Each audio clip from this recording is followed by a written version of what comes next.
You're listening to the Secure Dad Podcast. Discover ways to secure your home, protect your family, and embrace your role as a protector parent. Welcome, friend. I'm Andy Murphy, the creator of the Secure Dad. This podcast serves to help families become proactive in their safety. The information I share on this podcast is for general information purposes only. My goal is to empower you to make safer decisions for yourself and your family. Today is episode number 201, and I'm going to be talking about how we can tell if our home is being watched by thieves. We'll talk about the signs that someone is potentially casing your home for a burglary. All of that and more ahead on the Secure Dad Podcast. If you're ready to step up and secure your home, then I'm prepared to help you. With my layered home defense strategy, you'll discover simple, proven techniques to making your home and family safer. The strategy consists of 4 layers: discipline, deter, fortify, and defend. You can read all about these layers and how they work together in my Amazon best-selling book, Home Security: The Secure Dad's Guide. Get your copy when you search for The Secure Dad on Amazon or tap the link in today's show notes. Also, it looks like food prices will continue to rise this fall.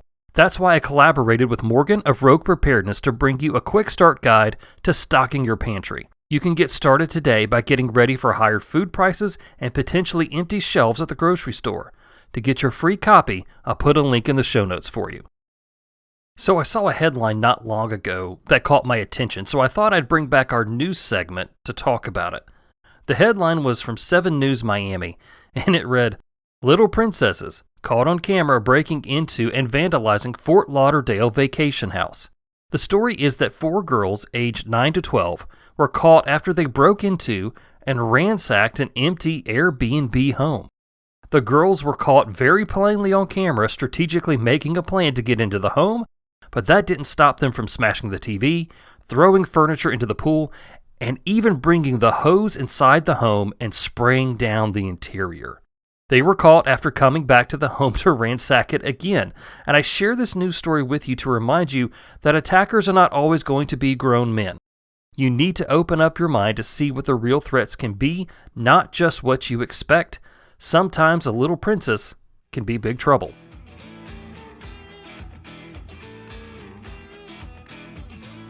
Today I want to talk about some common things that criminals do when casing your home for a burglary. Now, I covered this topic back in 2020, you might remember, but that was during the pandemic when I was doing those short mini-cast episodes. The ones are about 5 minutes long. So now that I have more time, I really want to go and cover this topic more in depth. So first, what does even casing your home even mean? Well, it's actually a form of open source intelligence, or OSINT. The bad guys don't want to get caught. They want to spend the least amount of time on your property, and they want to strike quickly. And if that's their MO, they need to gather some information before they kick in your front door. Now, this is not always the case, but generally you do see this type of behavior. It can take place days, weeks, months, years before somebody strikes a target, or it could take place 30 seconds before they go. It just kind of depends on the situation of the target. But if we know what to look for, we can spot casing behavior and work to make our homes a hard target to deter a break-in. So let's start our conversation with new cars. Now, this does not mean a newly purchased car, but rather a different car making a regular appearance on your street. So unless you live on a main thoroughfare, you're generally going to know what car goes with what house on your street. If you don't know that, I highly suggest that you start doing that now. Keep an eye out for cars that don't typically belong. When you see them, note the driver and the time of day. If you want, you can give them a big old friendly wave and let them know that you see them. If the same car and driver persistently drives by your home, you may want to be bold enough to take their picture.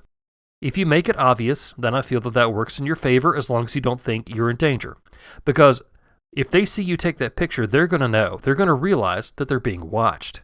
Then you can take that picture and share it on your neighborhood social media group or share it with the police.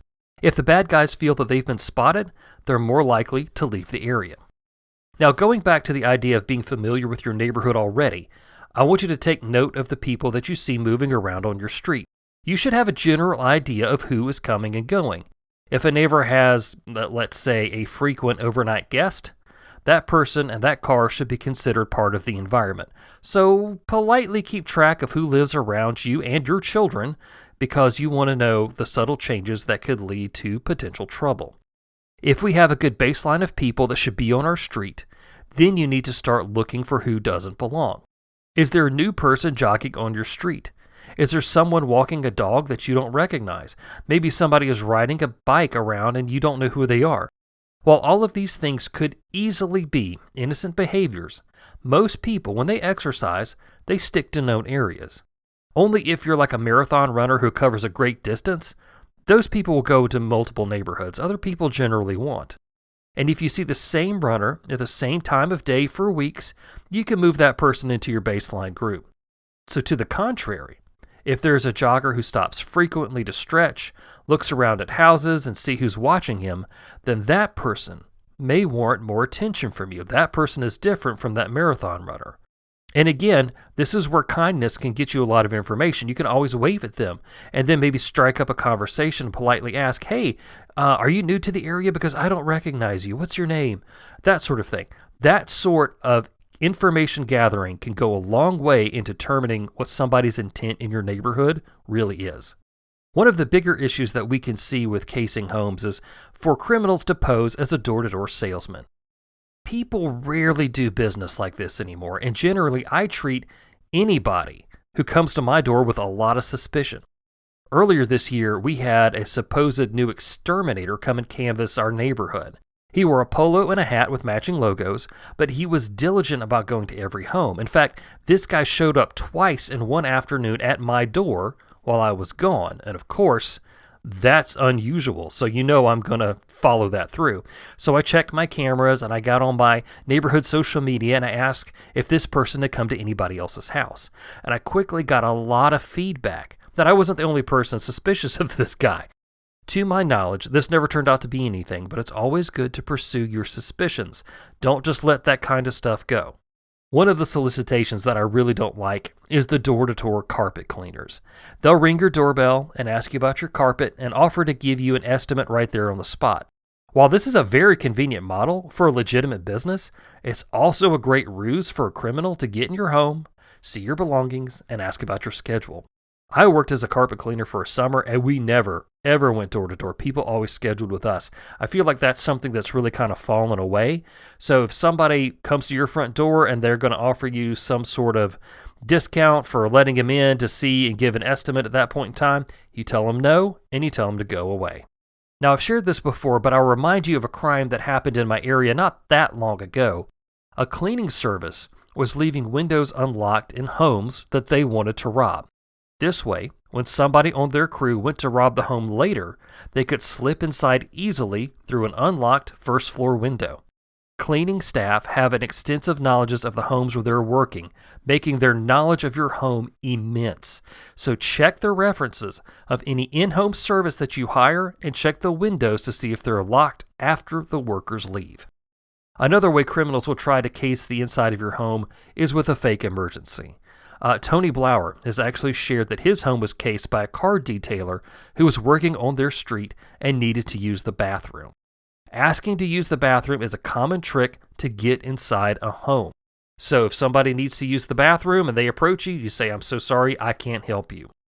Another fake emergency is a jogger who happens to sprain their ankle in front of your house. They'll prey on you and your good nature to let them inside your home.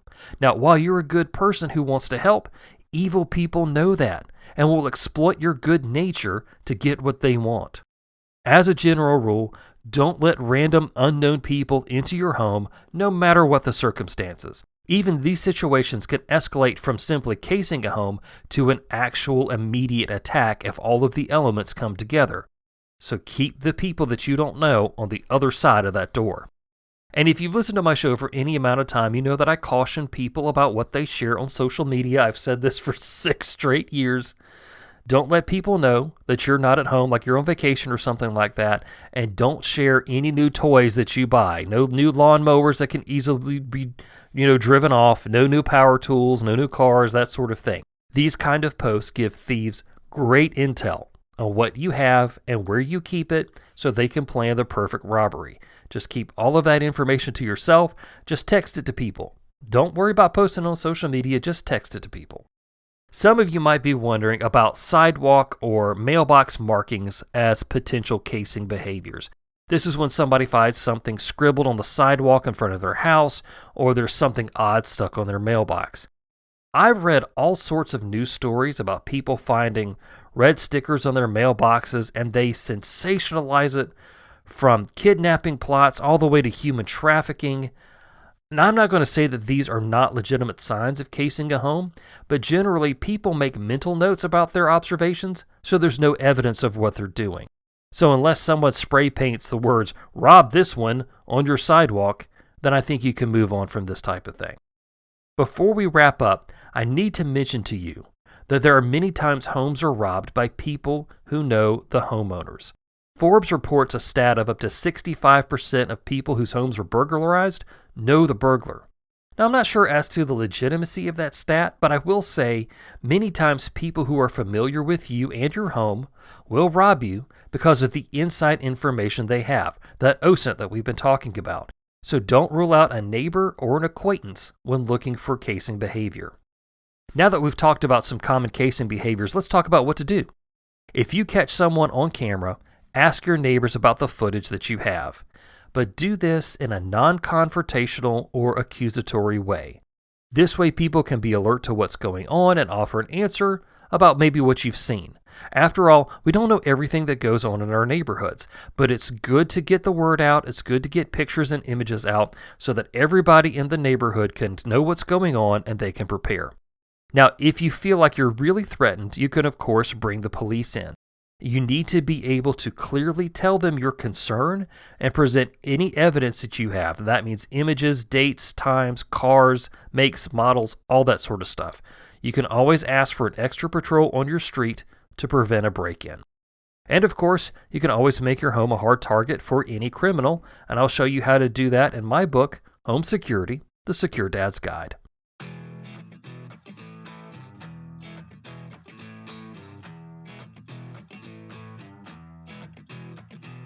Well, that's all that I have for the Secure Dad podcast for today. Thank you, friend, for being a part of the show.